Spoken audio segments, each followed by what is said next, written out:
Today we are joined by Dr. Duff, and she will be speaking to us about her experience with the police. So what I'll do now is I'll hand over and I'll give the floor to you. Oh, thank you so much for having me here, and I'm really looking forward to having a bit of a conversation with you. The reason why I'm here, my name is Koshka Duff, and I'm assistant professor of philosophy at the University of Nottingham. I think the reason why I'm here is because of an experience that I had with the police back in 2013, so I'll talk a little bit about that, just to kind of give a little bit of a heads up. That I'll be describing a bit of violence that happened to me, so just to make you aware of that before I begin. Back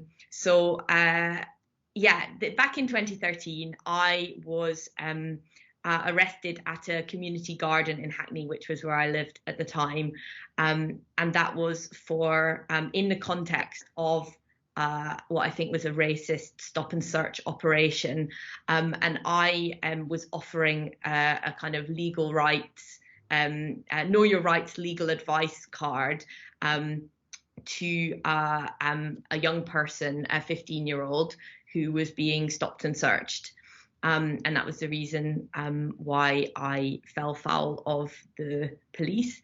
And then I was taken to Stoke Newington police station, and there I was strip searched.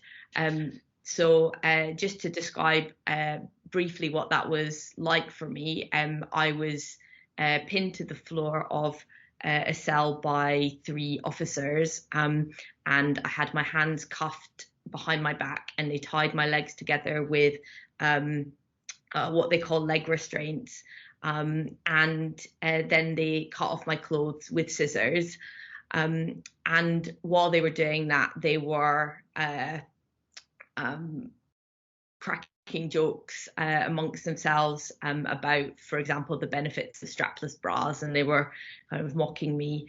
They said I was very childish for a lawyer. They believed that I was a lawyer because I'd been concerned about the legal rights of the young person that they'd been targeting. And the only justification I was given at the time for them doing all this to me was, we need to find out who you are. And obviously there wasn't any way that stripping me was going to reveal my identity directly. They were using the strip search as a way of intimidating me into giving my details, and as a punishment as well for standing up for that young person's rights, and for being a bleeding heart lefty, as one of the officers put it. So it was very obvious to me at the time that they wanted to humiliate me. That was back in 2013, and I'll kind of cut a long story short in terms of all the things that have happened since then. Just last year, I received an apology and £6,000 of compensation from the Met, the Metropolitan Police, after a kind of very, very drawn out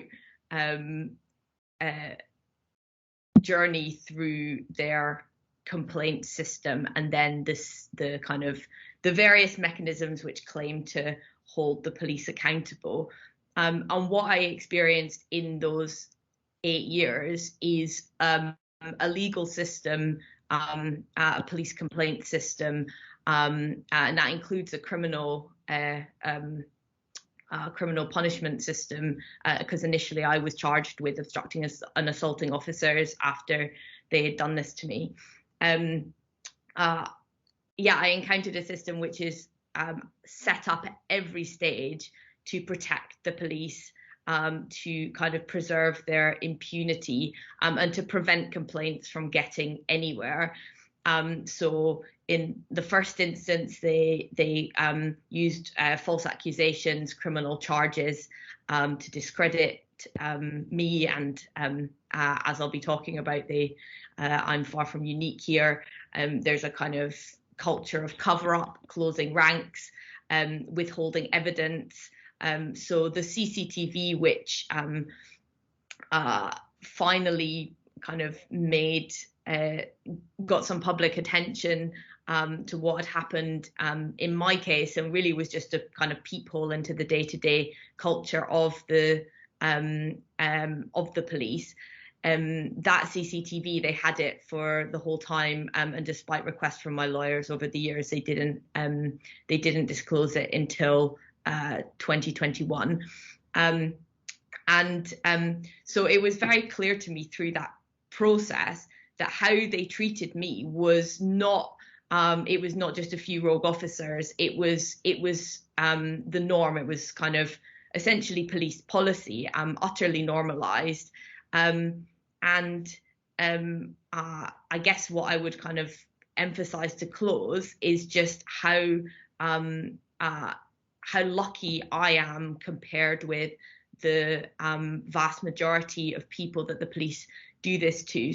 So got some a colleague in criminology has got data from the Metropolitan Police just the other week about the extent of strip searching as a practice, and we've seen that in the last how many years was this? In the last 5 years, 172,000 strip searches have been carried out by the Met alone, over 9,000 of those on children. So this is a kind of absolutely routine practice. It's a humiliating and degrading practice, and that's why they use it.